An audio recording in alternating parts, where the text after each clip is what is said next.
The wolf hit the ground running before the sun broke the ridge. She was not fleeing, she was hunting. Her paws carved into the frozen earth as she crossed the border stone that marked the edge of the Alpha King's territory. She knew what that stone meant. Every wolf born into the wild lands knew. To cross it without permission was to invite death. She crossed it anyway, because that was the assignment. She shifted before the border guards could raise the alarm. Bones reset. Fur pulled back into the skin. The wolf became a woman, and the woman stood straight, breathing steady, hands open at her sides to show she carried no blade. That was the first deception. She gave them a name, Rena. She told them she was an Omega without a pack, driven out by hunger and cold, seeking shelter under the king's law. That was the second deception. They brought her in. Inside those walls lived Coran, Alpha King of the Stoneback territory, the largest and oldest pack kingdom in all the ancient lands. He had crushed 3 rival packs in one season. He had held his borders against rogue wolves for longer than most wolves had been alive. His wolves called him unbreakable. Rena had been sent to find the crack. What no one inside those walls knew was that she had been trained since childhood by the Ashfang, a rogue pack that operated in shadow, that sent its killers out wearing the faces of the helpless.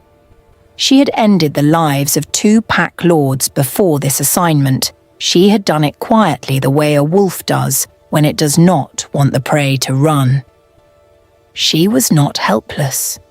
She was not a rookie in truth. She was the sharpest thing the Ashfang had ever made, and she had just walked through the front gate of the most powerful Alpha in the known lands. For a moment, standing in the stone courtyard with the king's wolves watching her from every shadow, she felt the weight of what she had come to do. She did not let it show. Now, before we go any further into this story, I need to ask you something. If Rena had hesitated at that border stone, if she had turned back and refused the assignment, do you think the Ashfang would have let her live? Drop your answer in the comments. And if this opening already has your blood moving, hit that subscribe button right now, because this story is only getting darker from here. We are glad you are here. Now let us go back. The border stone was cold under her paws.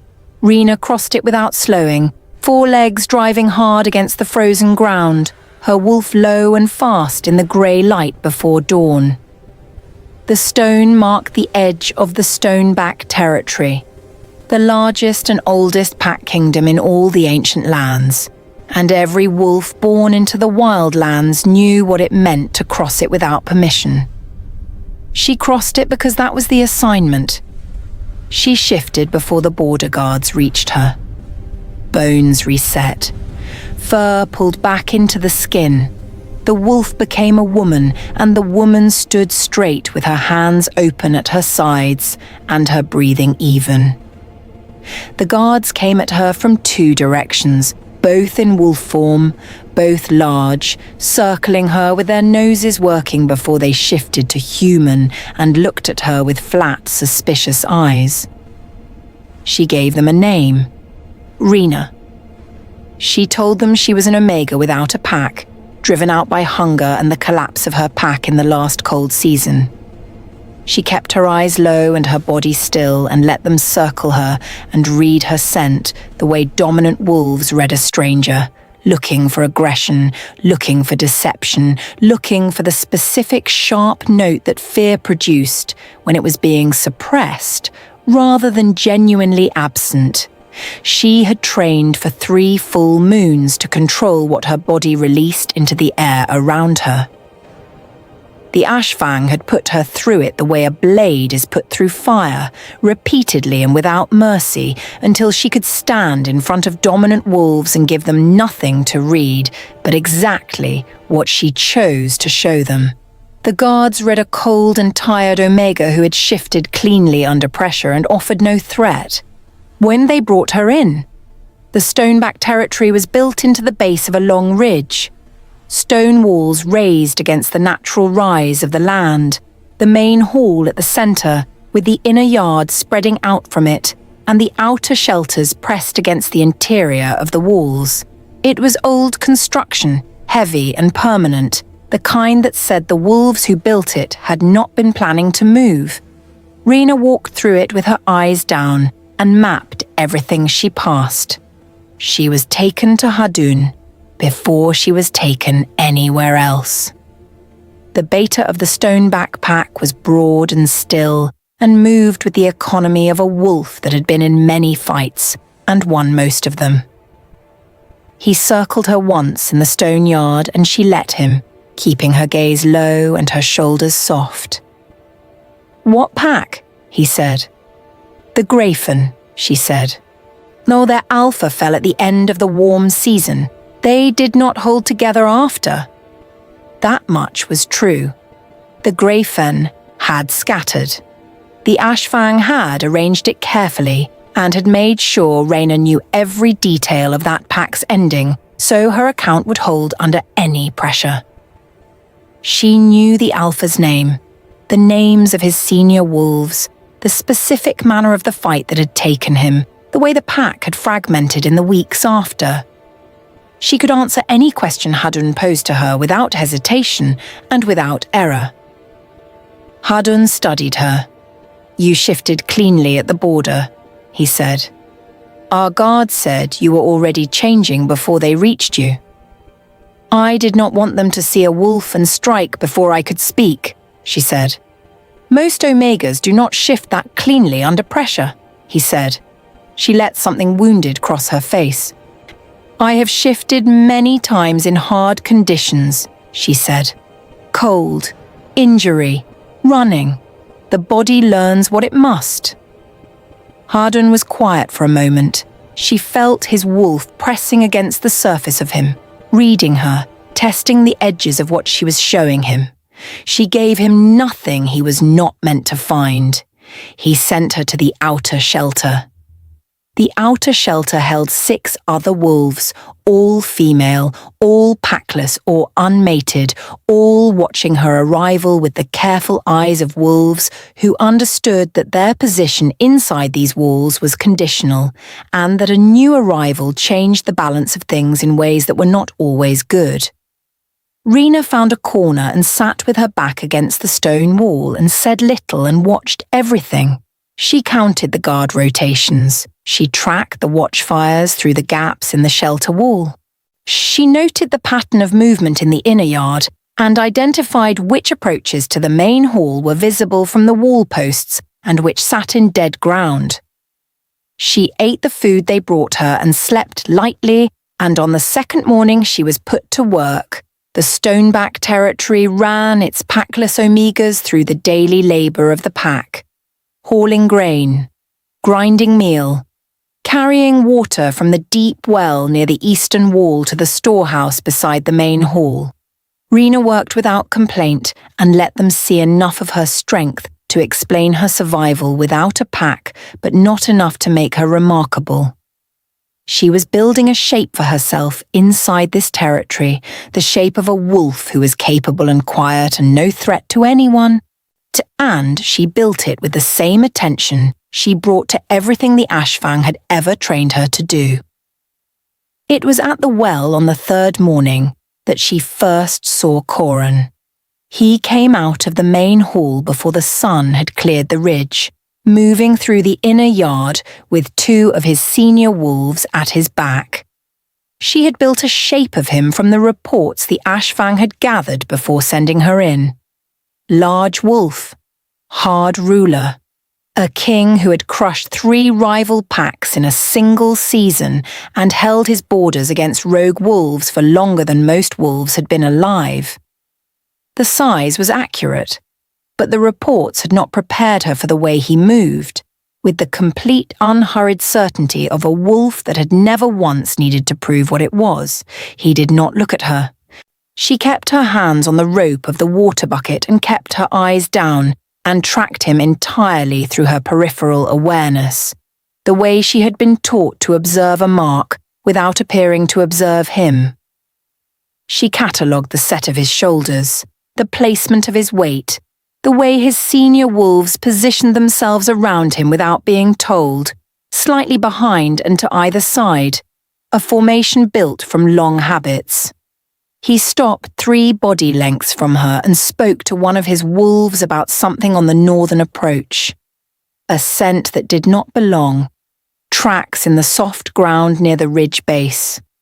Rena kept pulling the bucket up from the well. Then he turned his head and looked directly at her. She dropped her eyes immediately, the correct reflex of an Omega before an Alpha King. But the contact had lasted a breath longer than it should have, and she felt the weight of his attention on her like a flat hand pressed against the back of her neck. "New arrival," he said, not to her, to Hadun, who had appeared at his side. 3 days, Hadun said. Grayfen scatter. She reads clean. Coran said nothing more. He walked on. Rena let out one slow breath and continued drawing water. That night she shifted. She did it in the deep quiet of the shelter after the others had gone into the heavy communal sleep that pack wolves fell into when the territory felt secure.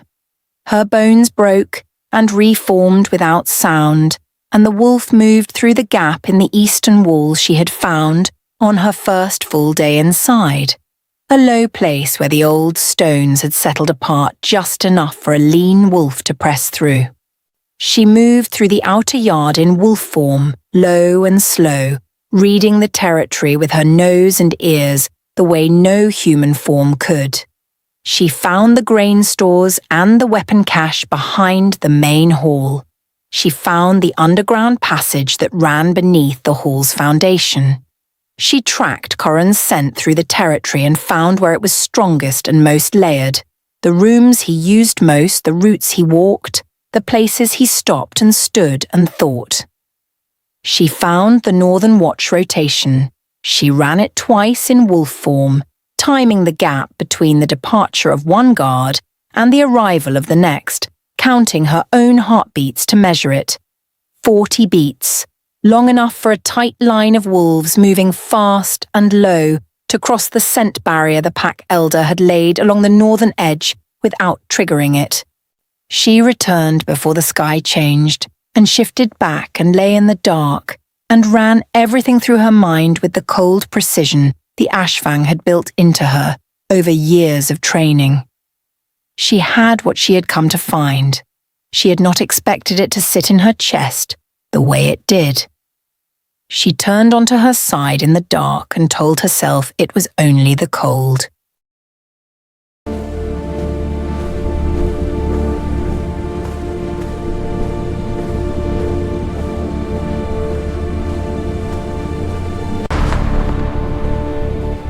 Coran, the reports are true. What have you seen, Rena? Raiders from the east. We must act. Agreed. We prepare. On the 5th day, Coran summoned her. Hadun came for her at mid-morning without explanation and walked her across the inner yard and into the main hall. The hall was built from great dark stones with old timber beams overhead, smoke darkened from years of fire. Coran sat at the head of the long table alone. Hadun stopped at the door. Rena walked to the center of the hall and stood. Coran looked at her for a long moment without speaking. His wolf was fully present behind his eyes. She could feel the weight of it, that deep, dominant pressure that Alpha Kings carried like a second skin worn on the inside. She kept her gaze at his chin and her hands loose at her sides. "You are not afraid," he said. It was not a question. "I have been more afraid," she said. "Standing before a king is not the worst thing I have survived." "What is the worst thing?" She let silence sit before she answered. "Watching a pack fall apart," she said. Wolves who were kin turning on each other before their alpha's body was cold. He studied her. "You shifted cleanly at my border," he said. "Hadun told me. He said you were already in the change before the guards were within striking distance. I have shifted many times under hard conditions, she said. Omegas do not usually train their shifts, he said. I did not always run without a pack, she said.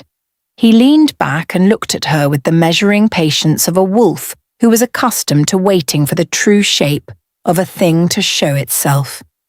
She gave him the surface she had prepared and nothing beneath it. I am moving you to the inner yard, he said. Closer to the hall. Hadun will set your work. It was an elevation. In the stoneback structure, it meant he was drawing her closer to the center of the territory to see what she did with the proximity. A true Omega would have felt relief. Rena felt the walls close in by exactly the distance the inner yard was shorter than the outer one. I am grateful, she said. He nodded once, and she was dismissed. She worked the inner yard for 2 days and kept her behavior precisely as it had been in the outer shelter. Steady, quiet, capable without drawing attention. She watched Coran move through his days and learned him the way she had learned every mark before him.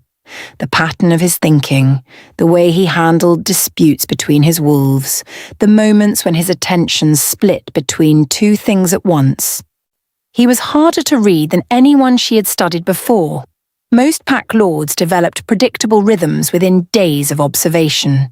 They repeated their routes. They favored certain wolves for counsel. They had hours when their guard was lower and hours when it was high, and a trained watcher could map it all within a short span of patience. Coran did not repeat himself. He varied his routes through the territory without a visible pattern. He changed the timing of his watch checks.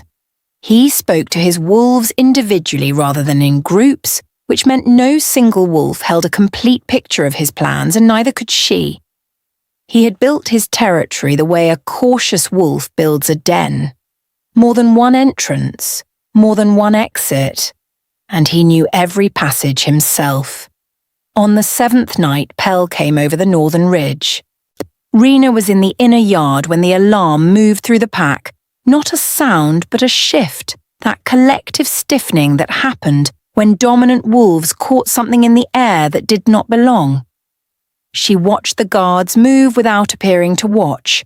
She saw Coran come out of the main hall with his wolf already rising under his skin, thickening his frame, pushing against the surface of him.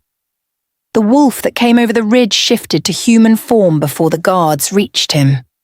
He was young and bleeding from a deep wound at his side, and he wore no pack mark. He collapsed before he reached the wall and they carried him inside. Rena did not move toward the gathering. She stayed at her task and kept her ears fully open. She caught his words at the edge of hearing before he lost consciousness. 3 words spoken in a voice stripped down to its last strength. The Ashfang are moving. The cold that moved through her had nothing to do with the night air. She had not sent the signal. The passage was found, but it had not been opened. The Ashfang were not supposed to move until she sent word. Either the plan had changed without her knowledge, or something had broken loose that was not meant to break yet. And either way, 30 wolves were moving toward this territory, and she was standing inside it with a full story and the blood of 2 pack lords already behind her. Coran crouched over Pell and pressed a hand against the wound. He looked up at Hadun. "How many?" he said. Hadun relayed what Pell had managed to say before he went under. The Coran stood and looked at his senior wolves and then looked at the northern wall with the expression of a wolf running calculations. "Double the northern watch," he said. "Rotating pairs. No single wolf is alone on that wall through the night." The 40-beat gap she had found and mapped and held in her mind was gone, closed by the man she had been sent to destroy, based on a warning she had not sent. She went back to her task with steady hands. The inner yard felt smaller than it had that morning. The walls felt closer. The torches on the northern approach burned brighter as the doubled watch took their positions, and she stood in the light of them and thought about what it meant that her chest had eased slightly when Coran gave that order. She did not have an answer for it that she was willing to look at directly. She carried her water and kept her face empty and waited to see what came next.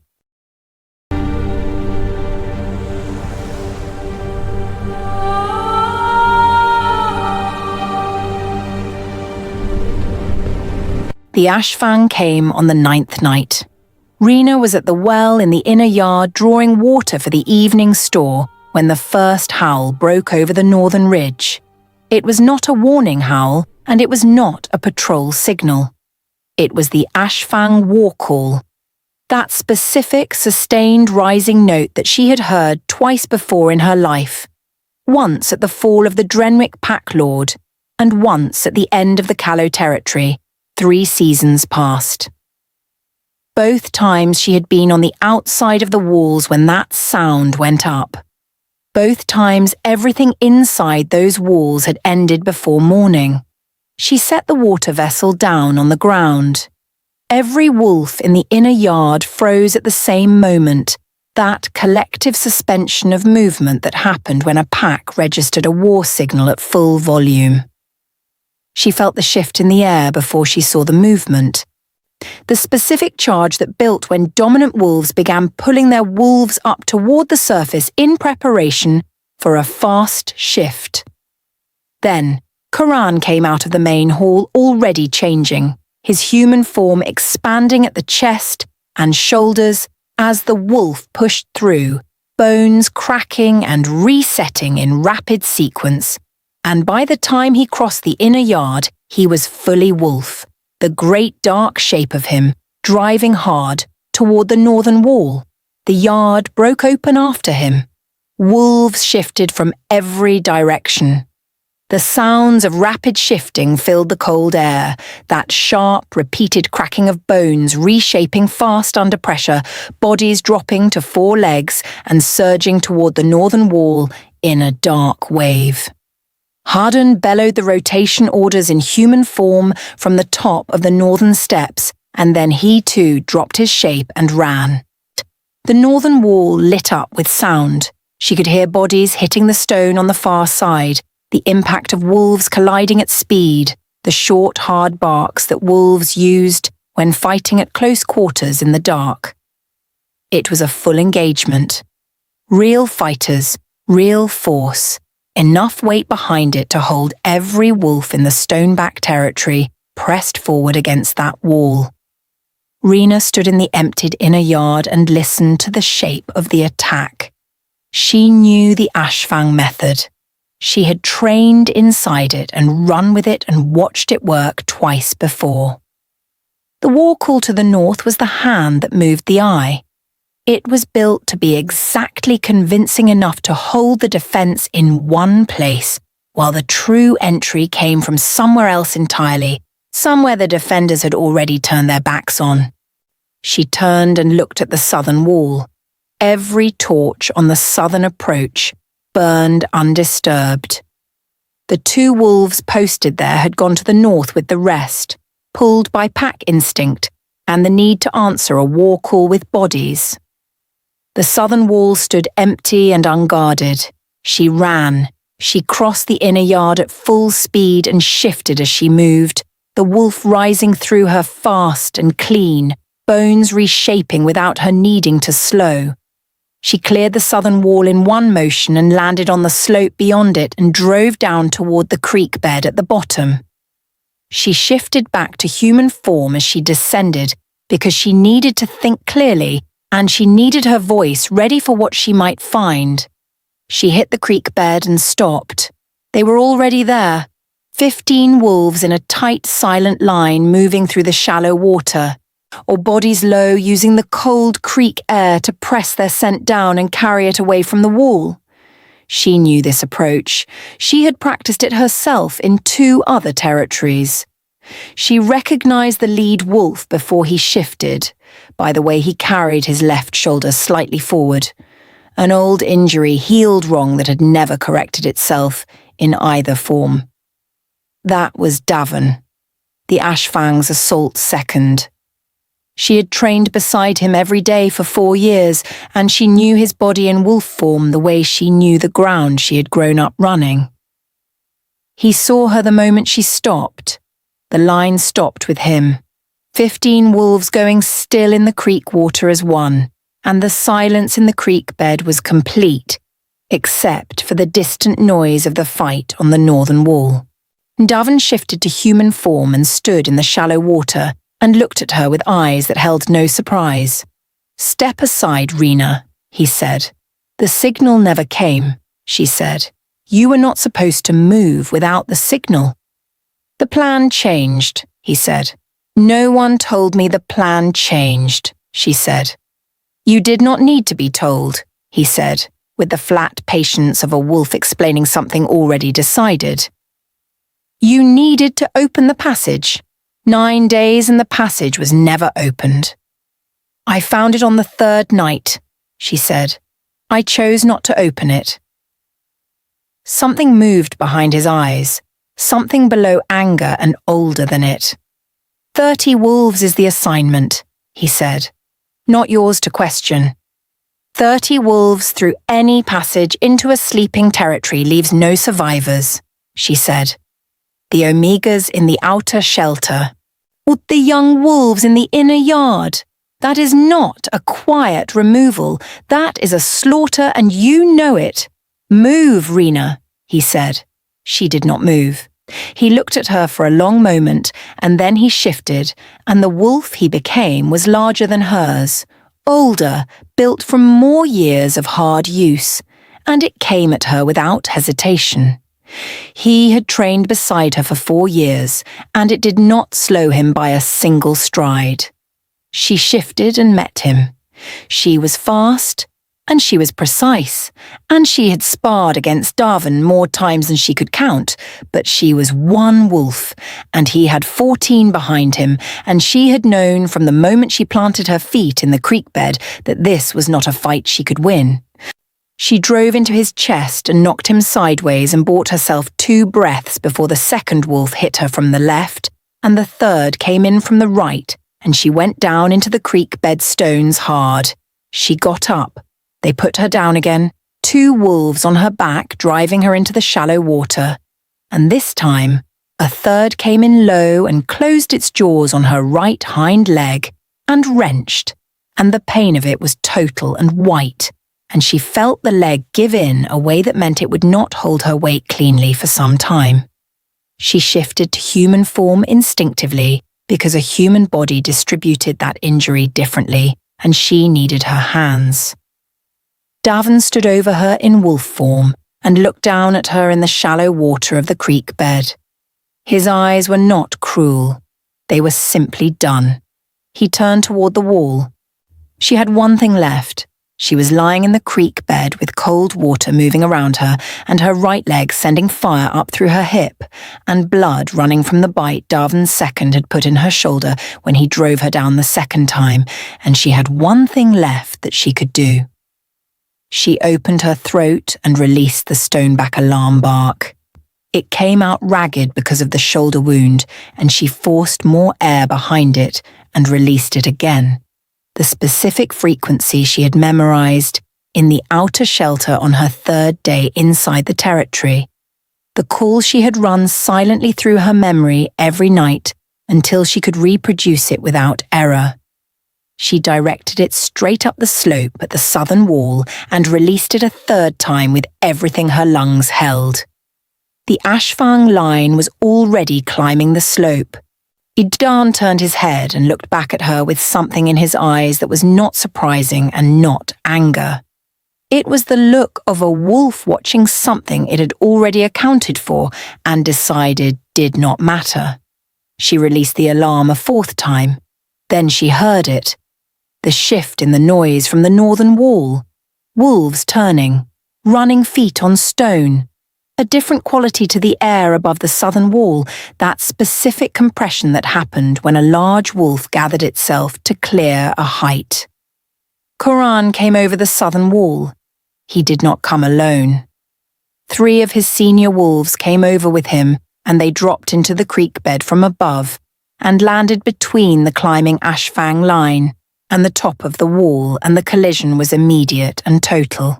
The Ashfang wolves that had already begun to climb were knocked back down the slope, and the ones still in the creek bed turned to face the new threat, and the creek bed became a close, fast fight, with no space for anything except the immediate. Rena pulled herself to the edge of the creek bed and shifted, her wolf absorbing the leg injury differently than her human form, redistributing the damage across a different frame. She got 3 legs under her and kept the wounded one lifted and watched Coran work through the Ashfang fighters from the ground. He was not fighting with rage. He was not elevated the way wolves sometimes became when combat built heat in them faster than they could manage it. He was working with complete economy, each engagement beginning and ending in the shortest possible sequence.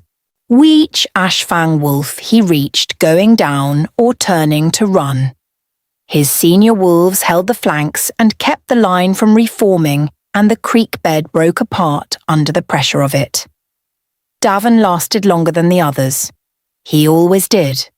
He used his injured shoulder the way he always used it, turning into it rather than away, creating angles that a wolf expecting symmetry would not anticipate.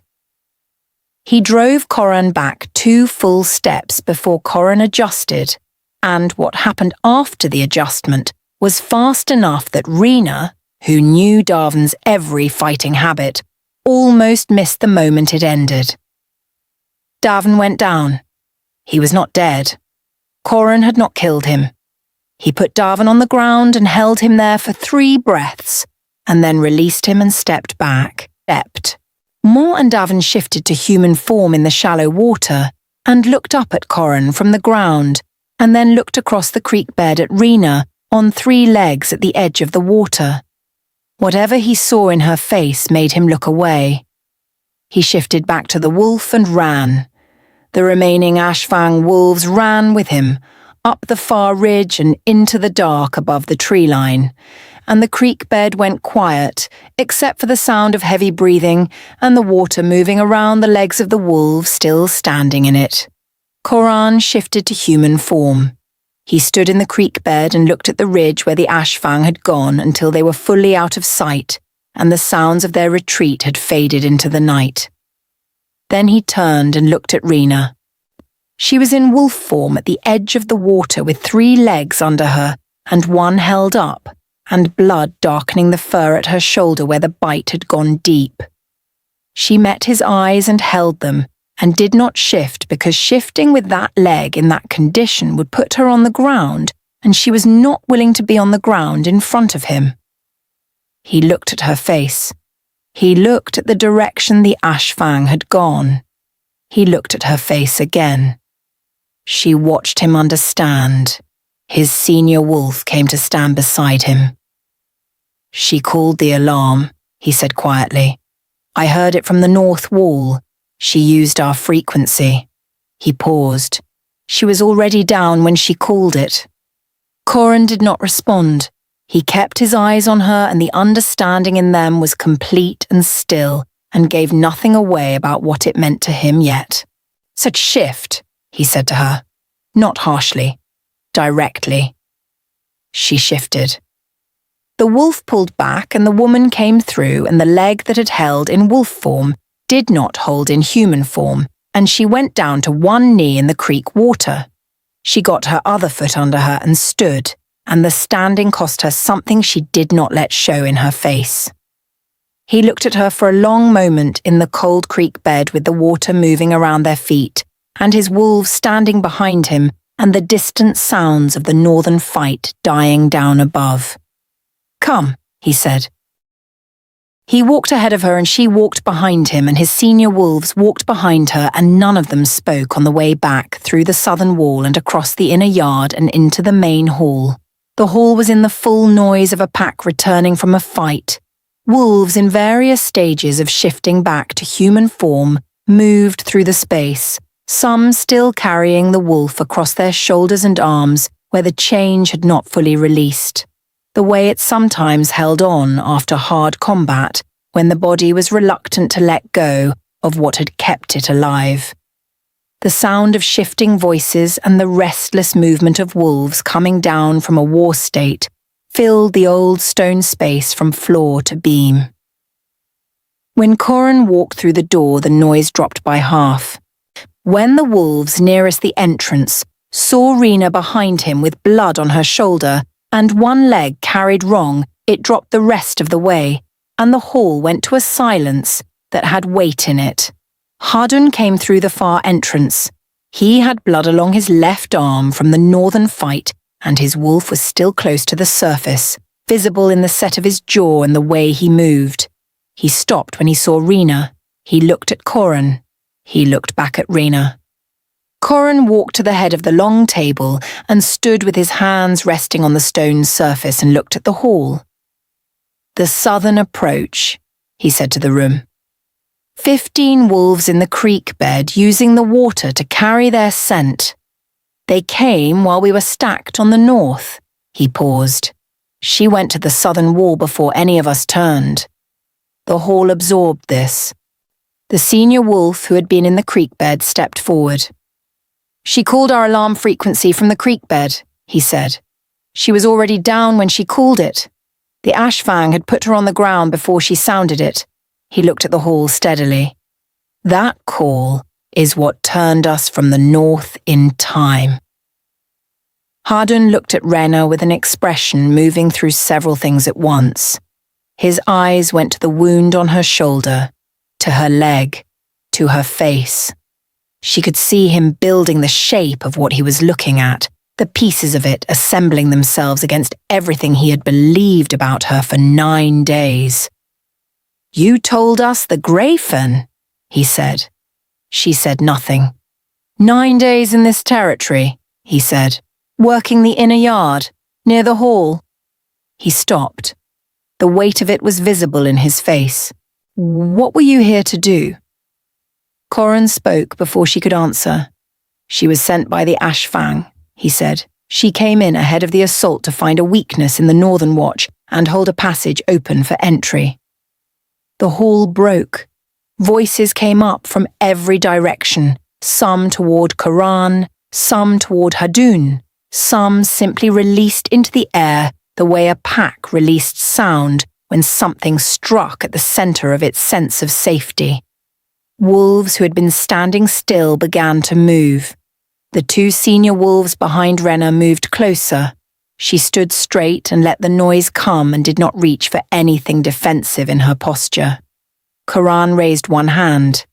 The dominance weight behind that gesture came down on the hall like a flat stone laid on water, pressing everything under it still. Every wolf in the room felt that deep compulsive pressure from the top of the pack hierarchy when it chose to make itself fully known. Rena felt it move through her the way it moved through all of them, and she straightened her spine against it and stayed standing. Coran noticed. She saw it in the slight stillness that crossed his face before he continued. "She found the weakness," he said to the hall. "She did not open it. The Ashfang moved without her signal, and she went to the southern wall alone, and she did not step aside." He looked at the room with the particular steadiness of an alpha who had already decided something and was presenting it as fact rather than argument. "The wolves in this hall are alive tonight, in part because of what she did in that creek bed." Hadun looked at Coran for a long moment. Then he looked at Rena. "Why?" he said. One word, flat and direct. She looked at the hall full of wolves watching her, and she answered him plainly. "I was told I was opening a passage for a small quiet entry," she said. "I understood on the 7th night when Pell came over the ridge that what was coming was not small and not quiet. 30 wolves through any passage means every wolf inside these walls dies before morning. The Omegas in the outer shelter, the young wolves in the yard." She paused. "I have walked away from 2 territories after the Ashfang finished with them. I told myself each time that my part was clean because I was not present for the ending. I could not tell myself that here. You came here to end our alpha, a wolf near the eastern wall said. The voice was not loud, but it was hard. Yes, she said. And you did not, the same wolf said. No, she said. Because of omegas and young wolves, the wolf said, and the skepticism in it was not hidden. She looked at the wolf directly. Because I stood in this yard for 9 days and I watched how this territory runs, she said. I watched how the alpha moves through it. I watched what he had built here and I could not find it in me to open the door for what was coming. She stopped. I am not asking any wolf in this hall to call that honourable. It is simply the truth of what happened. The fire burned in the silence that followed. Coran came around the end of the table and walked toward her and stopped 2 steps in front of her. His wolf was still near the surface. She could feel the pressure of it, but it was controlled and deliberate rather than threatening, the wolf present as a statement rather than a weapon. He looked at her shoulder. He looked at her leg. He looked at her face. The Ashfang ran tonight, he said. They did not break. A pack like the Ashfang does not break on a single failed assault. They will regroup on that ridge and they will come back with a different shape to the attack, and they will keep coming until they take this territory or until something stops them. Yes, she said. You know how they think, he said. You know the mind of the wolf who leads their assault. You know their methods and their patterns and the way they build an approach. I know all of it, she said. He held her gaze, and the hall held its breath around them. Then I will tell you what you are, he said. You are a prisoner of this territory. That is what you are tonight, and that is what you remain. But you are a prisoner who carries knowledge that could mean the difference between this territory standing and falling, and I will not waste that because of what you came here to do. He paused. The question is whether you will use what you know to help us, or whether you will hold it and wait to see what the Ashfang do next. Hadun made a sound low in his chest. You would trust her with our defense, he said. I would use what I have, Coran said. He did not look away from her face. She stood in a creek bed on 3 legs and called our alarm while the Ashfang stood over her. I am choosing to weigh that. The hall was very quiet. Rena looked at Coran and thought about the Ashfang on the ridge in the dark, and Davon's eyes when she had refused to move, and the 2 territories she had walked away from and never looked back at. Me bind my leg, she said, and then sit me at that table. I will tell you everything I know. Coran looked at her for one more moment. Then he looked at Hadun. Hadun held his gaze for the length of several breaths. Then he crossed the hall and put his hands on her shoulder wound without gentleness and began to bind it, and the hall around them slowly, reluctantly, began to breathe again. Rena, your leg. What happened at the border? They sat at the long table through the deep hours of the night. Coran sat at the head of it with Hadun to his left and 2 senior wolves to his right, and Rena across from them, with her leg bound and her shoulder dressed, and a cup of heated grain water in front of her that she had not touched. The rest of the pack had been sent to their posts, or their rest. The hall was quiet except for the fire and the low sound of the night wind moving against the stone walls outside. Coran looked at her and waited. She told him everything.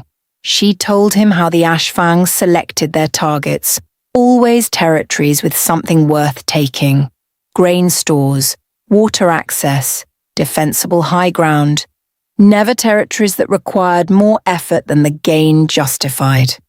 She told him how they built their inside approach. Always one wolf sent ahead. Always someone who could pass as packless or displaced. always someone whose scent and behavior could be controlled well enough to survive a beta's reading. She told him about the 2 territories before this one. The Drenwick Pack Lord had been an old wolf, slower than he had once been, and the entry had been straightforward. The Callow territory had been harder. Their beta had been sharper than Hadun, and she had nearly broken cover on the 4th day. She had not.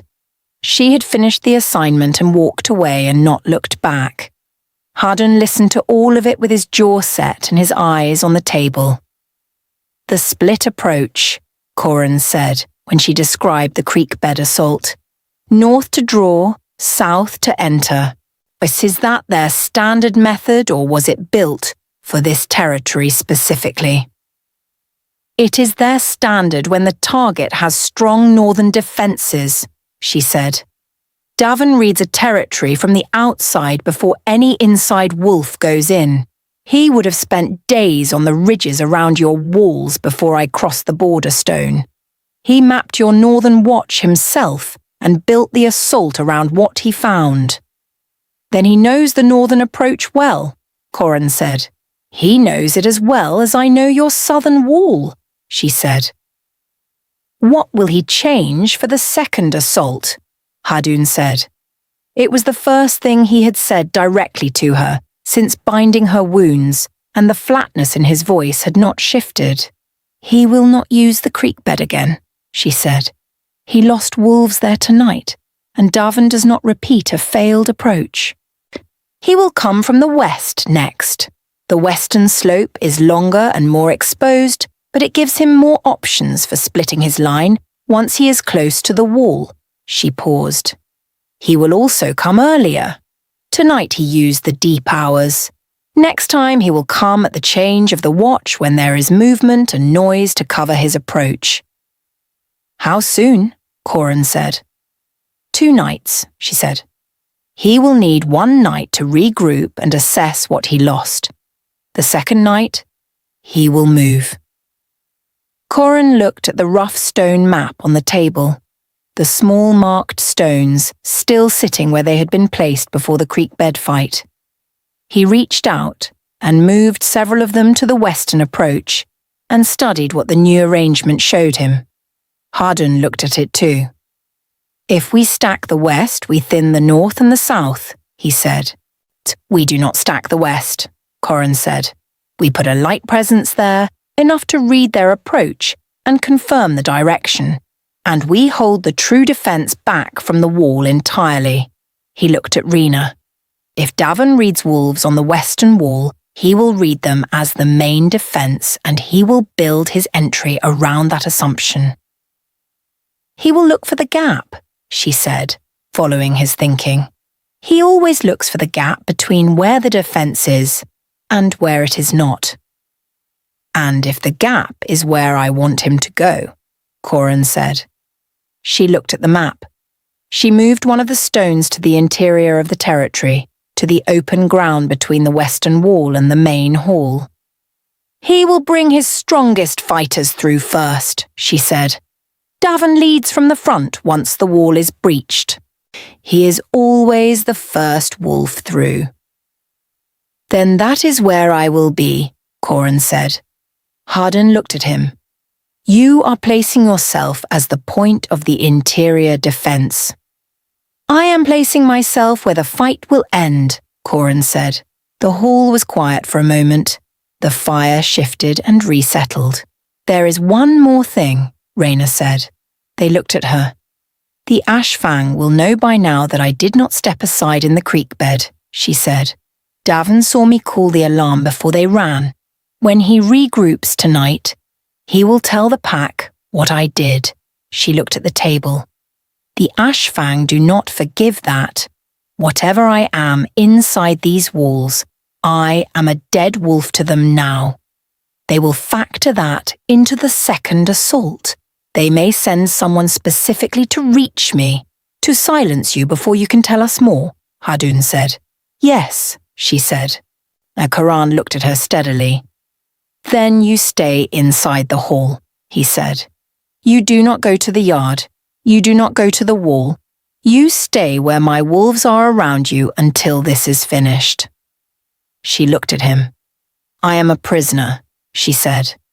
"You are a prisoner I need alive," he said. "There is no conflict between the two." Hadun made a sound but did not speak. She could feel the difficulty he was carrying, the 9 days of a clean reading overturned, the beta's pride of it sitting badly in him, and she did not blame him for it. She had been built to defeat exactly what he had tried to do, and he had not failed through carelessness. He had simply been standing against something designed specifically to defeat him. "I am sorry," she said to him, "for the deception." Hadun looked at her for a long moment. "Are you?" he said, not with hostility, with the genuine uncertainty of a wolf who did not know yet what to believe about her. "Yes," she said simply, and she meant it in a way she had not meant anything in a long time. Hadun looked at the table and said nothing more. Coran stood. "Rest," he said to the hall. 2 nights. Everyone knows their position by midday tomorrow. He looked at Rena last. "There is a room off the eastern passage," he said. "A guard on each side of the door. You will be comfortable and you will stay inside it." She nodded and rose from the table, putting her weight carefully on the bound leg. It held. She walked toward the eastern passage and stopped once and looked back at the hall, at the stone map on the long table and the fire burning behind it, and Coran standing at the head of it watching her go. She turned and walked on. Morning, Inner Circle. The wolves stir. We must be unbreakable, loyalty above all. We stand ready, Coran. Good. We move at dawn.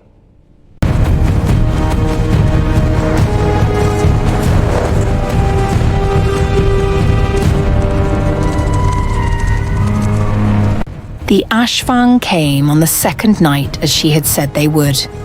They came from the west at the change of the watch, 30 wolves reduced by the creek bed losses to 22, moving in a wide line across the exposed western slope, with Darvan at the front.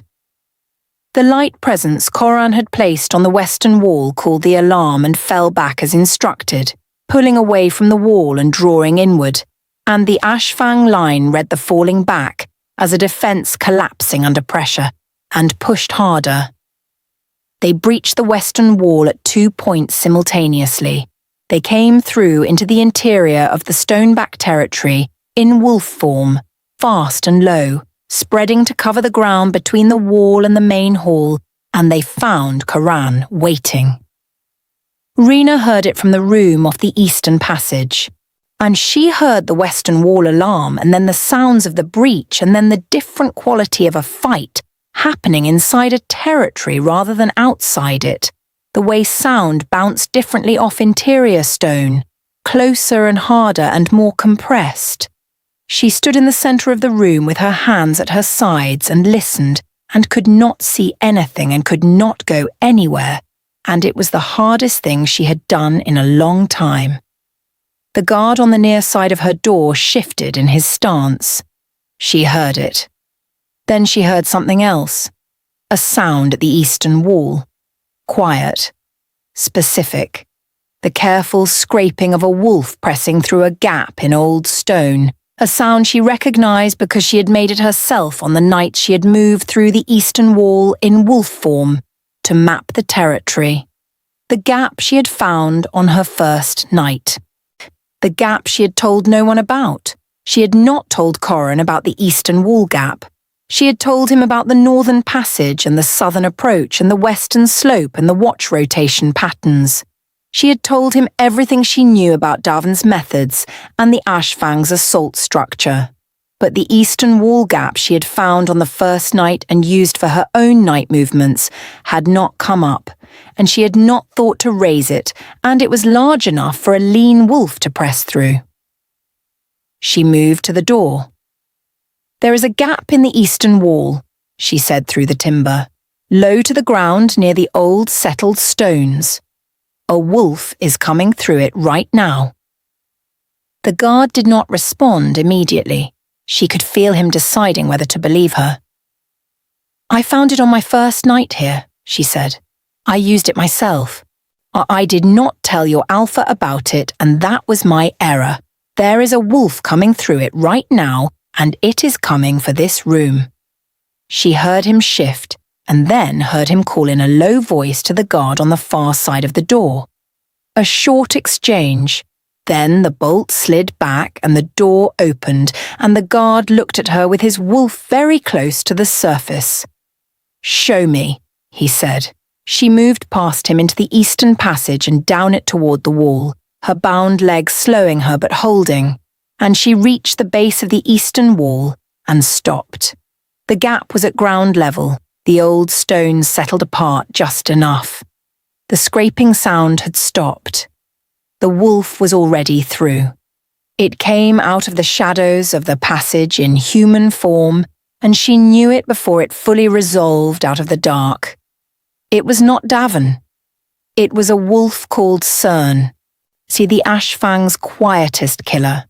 The one they sent when they did not want noise or struggle, only an ending.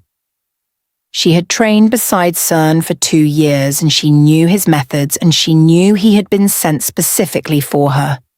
The guard moved, but Cern was faster, and the guard went into the wall hard and did not get up immediately. Cern looked at her. "You know why I am here," he said. "Yes," she said. "Then you know this does not have to be long," he said. He shifted and she shifted, and the eastern passage was narrow, and that was both a problem and an advantage because it meant he could not use his speed to circle her the way he preferred to fight. She drove straight at him and took the first bite across her already wounded shoulder and used the pain of it to push harder rather than pull back. And she got her jaws to the back of his neck and held. She did not kill him.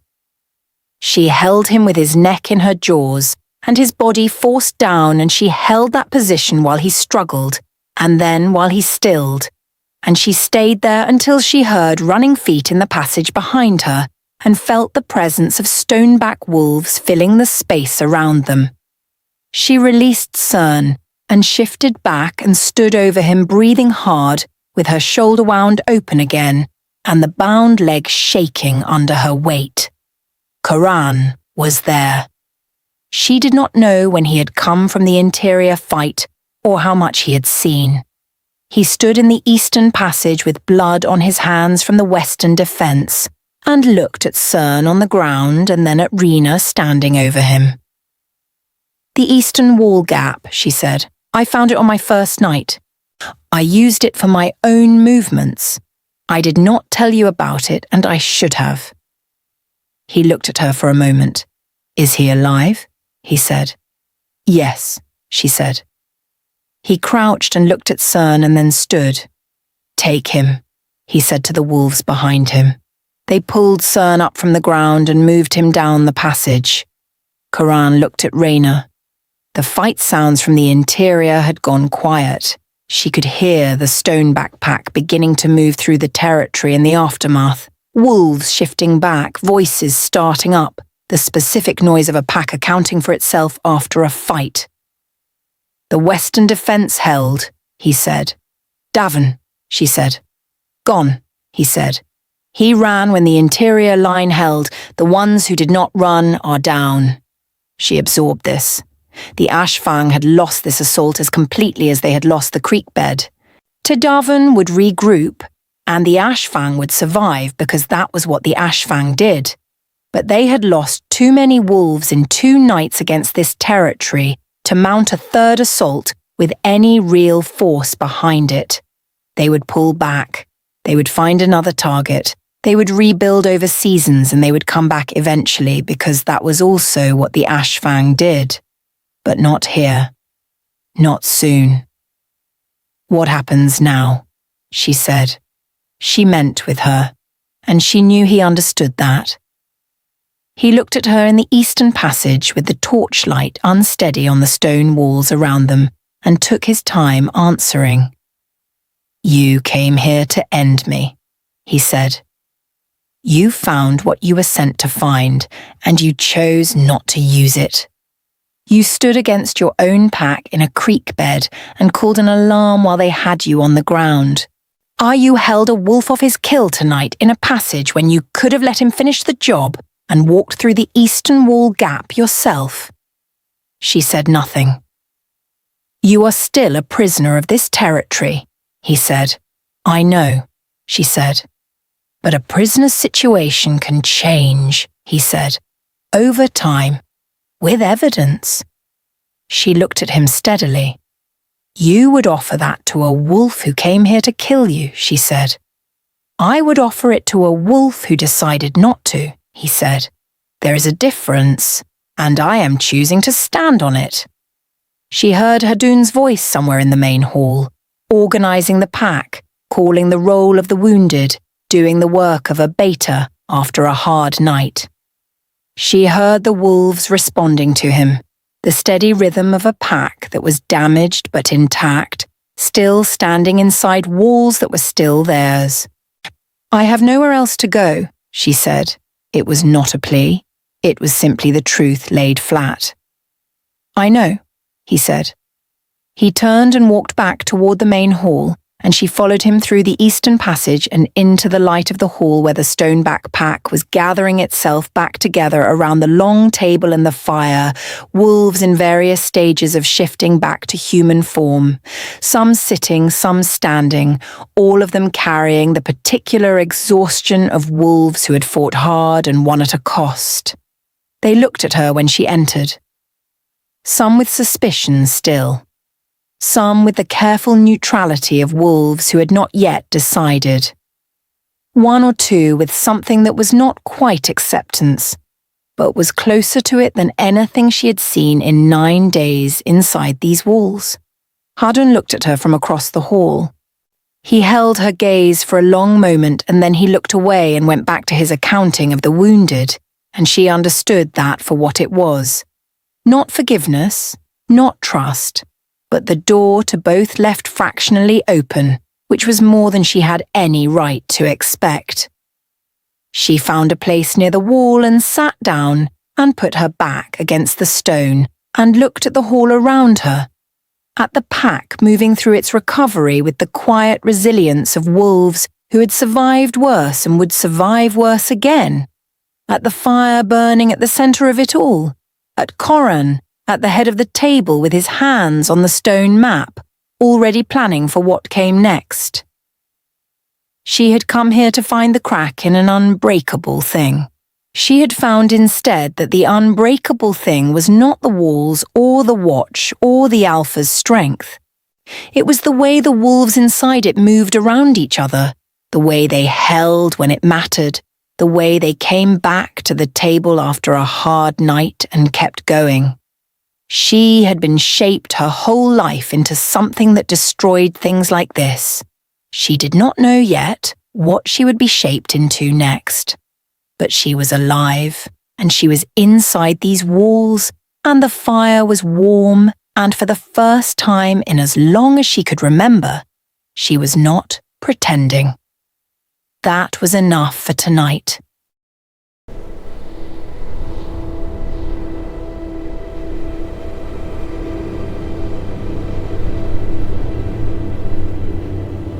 Three seasons passed. The Ashfang did not come back. Word reached the Stoneback territory in the second season that Davin had taken what remained of his wolves east, beyond the territories Rena knew, into lands that none of the ancient packs had mapped. Whether he would rebuild and return was a question that sat on the northern ridge like weather that had not yet decided what it would become. Rena's prisoner status ended quietly, the way Coran did most things, without ceremony and without a speech.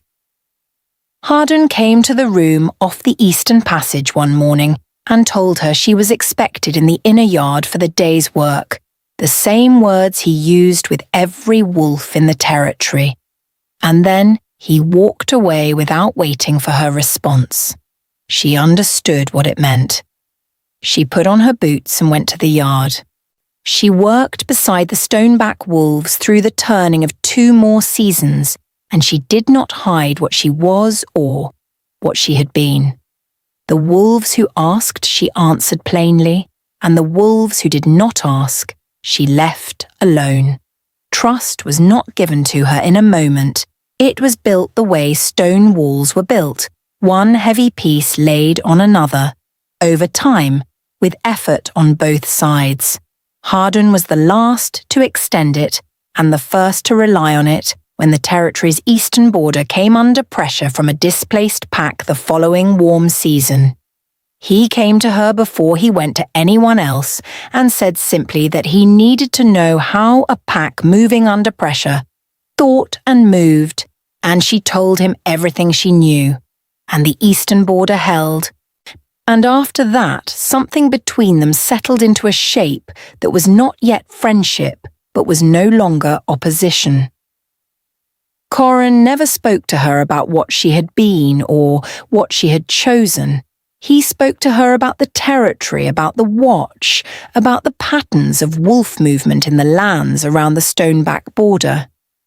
He treated her the way he treated every wolf who had proven their place inside his walls, with the straightforward directness of an alpha who had already decided and did not need to keep deciding. She shifted on the open ground east of the territory one morning in the early light of the 3rd season, running the ridge alone the way she had begun to do when the watch did not need her, the wolf moving fast across the frozen ground with no assignment and no mark and no deception underneath her. She ran because she wanted to. And when she came back over the eastern wall and shifted and walked into the inner yard, Coran was at the well. He looked up when she came through and looked at her face, and whatever he saw there made him hold her gaze for a moment before he went back to his work. She went to hers. The stoneback territory held as it always had, as it was built to do, through the cold seasons and the warm ones, through the pressures that came from outside its walls and the harder pressures that sometimes came from within. It held because of the wolves inside it and the way they chose, one season at a time, to keep choosing it.